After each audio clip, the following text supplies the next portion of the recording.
شروع کرتی ہوں اللہ کے نام سے جو بڑا مہربان نہایت رحم کرنے والا ہے۔ حضرت تمیم بن اوس ملک شام میں فلسطین کے رہنے والے تھے، مذہبہ نصرانی تھے۔ آپ صلی اللہ علیہ وسلم کی بعثت کے بعد حضرت تمیم بن اوس آپ پر ایمان لے آئے، اور جب آپ نے ہجرت فرمائی تو آپ کے ساتھ بہت لوگوں نے ہجرت فرمائی، انہی میں حضرت تمیم بھی شامل تھے۔ اگرچہ حضرت تمیم نے ہجرت کر لی تھی مگر تجارت کی غرض سے ملک شام کا سفر ہوتا رہتا تھا۔ حضرت تمیم اور ان کے بھائی حضرت نعیم اپنے خاندان کی ایک جماعت کے ساتھ آپ صلی اللہ علیہ وسلم کی خدمت میں حاضر ہوئے اور اسلام قبول کر لیا، اور آپ کے ساتھ آخری غزوہ تبوک میں بھی شامل ہو گئے۔ حضرت اکرمہ فرماتے ہیں کہ حضرت تمیم نے جب اسلام قبول فرما لیا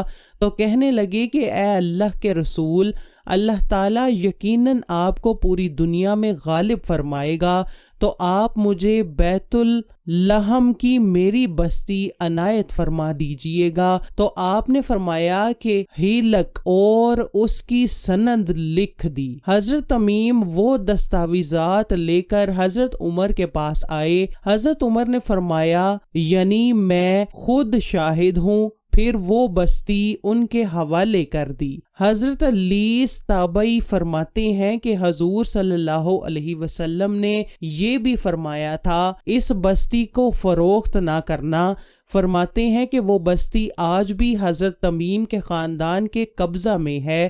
حضرت فاطمہ بنت قیس فرماتی ہیں کہ میں نے رسول اللہ صلی اللہ علیہ وسلم کی منادی کو سنا، وہ اعلان کر رہا تھا، میں نماز کے لیے نکلی اور رسول اللہ کے ساتھ مردوں کے پیچھے عورتوں کی صف اول میں ظہر کی نماز ادا کی۔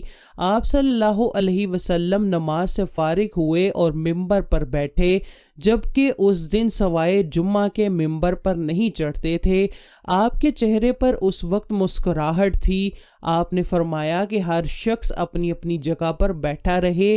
پھر آپ نے فرمایا کہ کیا تم جانتے ہو کہ میں نے تمہیں کیوں جمع کیا ہے؟ سب نے عرض کیا کہ اللہ اور اللہ کے رسول ہی بہتر جانتے ہیں۔ آپ نے فرمایا کہ اللہ کی قسم، میں نے تمہیں نہ تو مال کی تقسیم کے لیے جمع کیا ہے اور نہ کسی جہاد کی تیاری کے لیے، بس صرف اتنی بات کے لیے جمع کیا ہے کہ تمیم پہلے نصرانی تھا، پھر مسلمان ہوا اور مجھ سے ایک قصہ بیان کرتا ہے، میں اس سے خوش ہوا تو میں چاہتا ہوں کہ تم سے بیان کروں۔ اس قصے سے تم کو اس بیان کی تصدیق ہو جائے گی جو میں نے کبھی دجال کے بارے میں تم سے کہی۔ وہ کہتا ہے کہ وہ ایک بڑی کشتی جس سے سمندر میں سفر کیا جاتا ہے، سوار ہوا، اس کے ساتھ قبیلہ لخم اور جذام کے 30 آدمی اور بھی تھے۔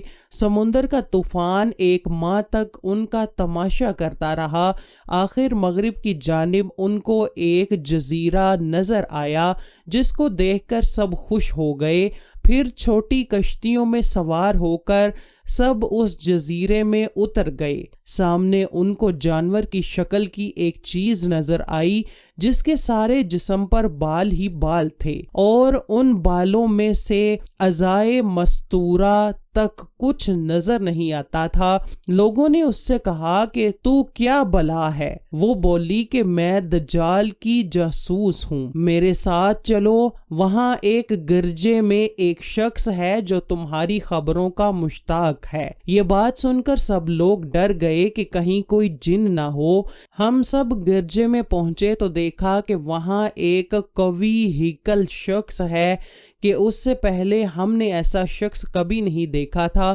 اس کے ہاتھ گردن سے ملا کر اور اس کے پاؤں گھٹنوں سے لے کر ٹخنوں تک لوہے کی زنجیروں سے نہایت مضبوطی سے جکڑے ہوئے تھے۔ ہم نے اس سے کہا کہ تیرا ناس ہو، تو کون ہے؟ وہ کہنے لگا کہ میرا پتہ نہیں، تمہیں کچھ نہ کچھ چل ہی گیا ہوگا۔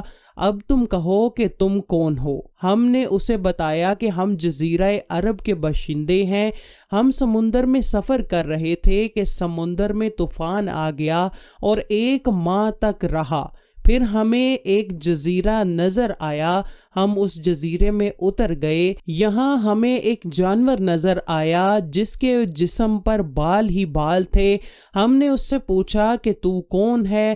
تو اس نے کہا کہ میں جاسوس ہوں، چلو اس شخص کے پاس گرجے میں، اس طرح ہم یہاں تیرے پاس آ گئے۔ اس نے کہا کہ مجھے بتاؤ کہ بیسان کی کھجور میں پھل آتا ہے یا نہیں؟ ہم نے کہا کہ ہاں پھل آتا ہے۔ اس نے کہا کہ وہ وقت قریب ہے جب اس میں پھل نہ آئے گا۔ پھر اس نے سوچا کہ بحیرہ طبریہ کے متعلق بتاؤ، اس میں پانی ہے یا نہیں؟ ہم نے کہا کہ بہت پانی ہے۔ اس نے کہا کہ وہ زمانہ قریب ہے جب اس میں پانی نہیں رہے گا۔ پھر اس نے پوچھا کہ زغر کے چشمہ کے متعلق بتاؤ، اس میں پانی ہے یا نہیں، اور اس بستی کے رہنے والے اس کا پانی کھیتوں کو دیتے ہیں یا نہیں؟ ہم نے کہا کہ اس میں پانی بہت ہے اور اس کی بستی والے اس کا پانی اپنی کھیتوں کو بھی دیتے ہیں۔ پھر اس نے کہا کہ نبی الامیین کا حال سناؤ۔ ہم نے کہا کہ وہ ہجرت کر کے مکہ سے مدینہ تشریف لے آئے ہیں۔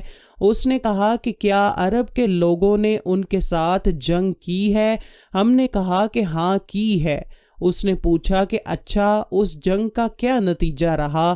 ہم نے کہا کہ وہ غالب آ گئے ہیں اور لوگوں نے ان کی اطاعت قبول کر لی ہے۔ اس نے کہا کہ سن لو، ان کے حق میں یہی بہتر تھا کہ لوگ ان کی اطاعت قبول کر لیں۔ نبی آخر الزماں کی بعثت کی خبر سن کر اس نے خوشی کی وجہ سے چھلانگ لگائی۔ اس نے کہا کہ اب میں تمہیں اپنے متعلق بتاتا ہوں، میں مسیح دجال ہوں اور وہ وقت قریب ہے جب مجھے یہاں سے نکلنے کی اجازت مل جائے گی۔ میں یہاں سے نکل کر پوری دنیا میں گھوم جاؤں گا اور 40 دن کے اندر اندر کوئی ایسی بستی نہ رہے گی جس میں میں داخل نہ ہوں سوائے مکہ اور طیبہ کے، کہ ان میں میرا داخلہ منع ہے، اور جب میں ان دونوں مقامات میں داخل ہونے کا ارادہ کروں گا تو ایک فرشتہ ننگی تلوار لے کر میرے سامنے آ جائے گا اور مجھے داخل ہونے سے روک دے گا، اور ان مقامات میں داخل ہونے کی جتنے بھی راستے ہوں گے ان سب راستوں پر فرشتے کھڑے ہوں گے اور ان مقامات کی حفاظت کریں گے۔ فاطمہ بن قیس فرماتی ہیں کہ آپ صلی اللہ علیہ وسلم نے لکڑی ممبر پر مار کر 3 مرتبہ فرمایا کہ وہ طیبہ یہی مدینہ ہے، پھر فرمایا کہ کیا یہی بات میں نے تم سے بیان نہیں کی تھی؟ لوگوں نے کہا جی ہاں، آپ نے یہی بات بیان فرمائی تھی۔ اس کے بعد فرمایا کہ دیکھو وہ بحر شام اور بحر یمن بلکہ شام مشرق کی جانب ہے، اور اسی طرف ہاتھ سے اشارہ فرمایا۔